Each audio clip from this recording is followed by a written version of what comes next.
जय श्री कृष्णा। राधे राधे। आज हम कहानी के सफ़रनामा पर भगवत गीता के अध्याय 11 विश्व रूप दर्शन योग की कहानी प्रस्तुत कर रहे हैं। यह कहानी शुरू होती है कुरुक्षेत्र के मैदान से। चारों ओर शंखों की गूंज, रथों की गर्जना, योद्धाओं की सांसों में युद्ध की तपिश। अर्जुन का रथ दोनों सेनाओं के बीच खड़ा है। सारथी हैं स्वयं भगवान श्री कृष्ण। अभी कुछ समय पहले ही श्री कृष्ण ने अर्जुन को आत्मा, कर्म, भक्ति और योग का गूढ़ ज्ञान दिया है। अर्जुन का मोह काफ़ी हद तक दूर हो चुका है, लेकिन उसके मन में एक जिज्ञासा उठती है। वह श्री कृष्ण से कहता है, हे प्रभु, मैंने आपकी महिमा सुनी है।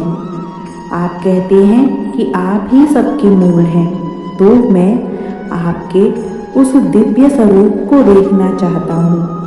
यदि आप मुझे इस योग्य समझें तो मुझे अपना विराट रूप दिखाइए। कृष्ण मुस्कुराते हैं। वे कहते हैं, हे अर्जुन, मेरे इस रूप को तुम अपनी साधारण आँखों से नहीं देख सकते। मैं तुम्हें दिव्य दृष्टि देता हूँ। देखो मेरे योग की महिमा। और फिर अचानक समय जैसे ठहर जाता है। अर्जुन देखता है कृष्ण का शरीर अनंत होने लगता है। उनके असंख्य मुख, असंख्य नेत्र, असंख्य भुजाएं, उनके शरीर में पूरा ब्रह्मांड समाया हुआ है।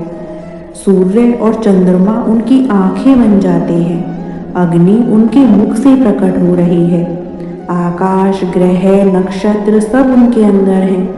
देवता, ऋषि, गंधर्व सब उस विराट स्वरूप में दिखाई दे रहे हैं। अर्जुन विस्मित है, रोमांचित है, लेकिन धीरे धीरे वह भयभीत भी होने लगता है।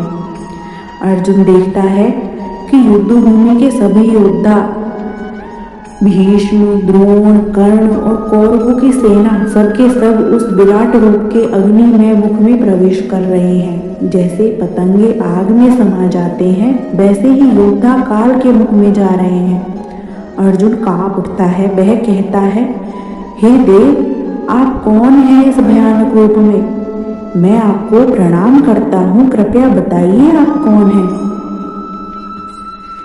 विराट स्वरूप से गूंजती हुई आवाज आती है, मैं काल हूँ, लोकों का संहारक। इन सभी योद्धाओं का विनाश पहले ही निश्चित हो चुका है। हे अर्जुन, तुम तो केवल निमित्त मात्र हो, अर्थात जो होना है वह पहले से तय है। तुम केवल साधन हो, कर्ता मैं हूँ। अब अर्जुन का हृदय पूरी तरह विनम्र हो जाता है। वह कांपते हुए हाथ जोड़कर कहता है, हे प्रभु, मैंने आपको मित्र समझकर हे कृष्ण, हे सखा कहकर पुकारा। यदि मुझसे कोई भूल हुई हो तो मुझे क्षमा करें। वह बार बार दंडवत प्रणाम करता है और फिर निवेदन करता है, हे सहस्त्रबाहु, मैं आपके इस उग्र रूप को देखकर भयभीत हूँ। कृपया मुझे अपना वही मधुर चतुर्भुज रूप दिखाइए। कृष्ण धीरे धीरे अपने विराट रूप को समेट लेते हैं।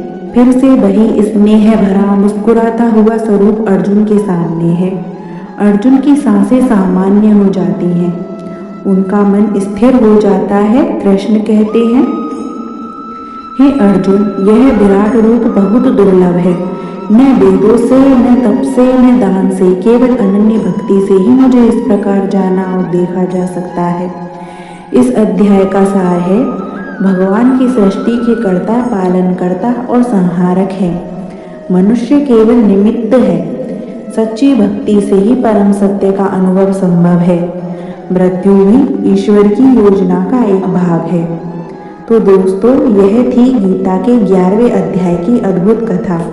अब अर्जुन ने देखा भगवान का विराट स्वरूप। अगर आपको यह आध्यात्मिक यात्रा पसंद आई हो तो चैनल कहानी का सफ़रनामा को लाइक, शेयर और सब्सक्राइब जरूर करें।